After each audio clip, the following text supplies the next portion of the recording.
தாய் தமிழ் உறவுகளுக்கு வணக்கம். திமுக கூட்டணியில் சாதி கட்சி தலைவருக்கு ஒரு தொகுதி வழங்கப்பட்டது.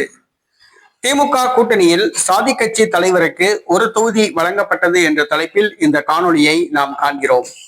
2026 திமுக எப்படியாவது வென்றாக வேண்டும் என்ற ஒரு கட்டாயத்தில் உள்ளது. இதற்காக சிறிய கட்சிகள் குட்டி கட்சிகளோடு கூட்டணி வைக்க தயாராக உள்ளது. காங்கிரஸ் கட்சி வெளியேறக்கூடிய ஒரு சூழ்நிலை ஏற்பட்டுள்ளது. விடுதலை சிறுத்தை கட்சியும் வெளியேறலாம் என்று எதிர்பார்க்கப்படுகிறது. இந்த இரண்டு கட்சிகளின் வாக்குகளை சரி கட்டுவதற்காக குட்டி கட்சிகளை திமுக இழுக்கிறது.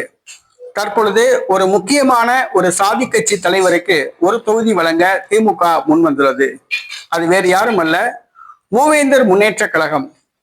மூவேந்தர் முன்னேற்ற கழகம் ஸ்ரீதர் வாண்டையார். ஸ்ரீதர் வாண்டையாருக்கு ஒரு தொகுதி வழங்க திமுக முன்வந்துள்ளது. அந்த ஒரு தொகுதியும் உதயசூரியன் சின்னத்தில் போட்டியிட வேண்டும் என்று திமுக நிபந்தனை விதித்துள்ளது.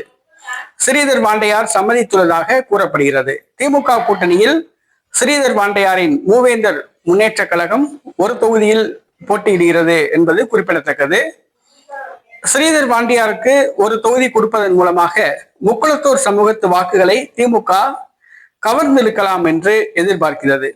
சமீபத்தில் பசுமன் முத்துராமலிங்க தேவர் சமாதியில் குரு பூஜை அன்று அஞ்சலி செலுத்த போன பொழுது பூசாரிகளுடன் சண்டை போட்டு அங்கே தர்ணா பண்ணியவர் ஸ்ரீதர் வாண்டையார் என்பது குறிப்பிடத்தக்கது. தற்போது திமுக கூட்டணியில் ஸ்ரீதர் வாண்டையாருக்கு ஒரு தொகுதி வழங்கப்பட்டுள்ளது.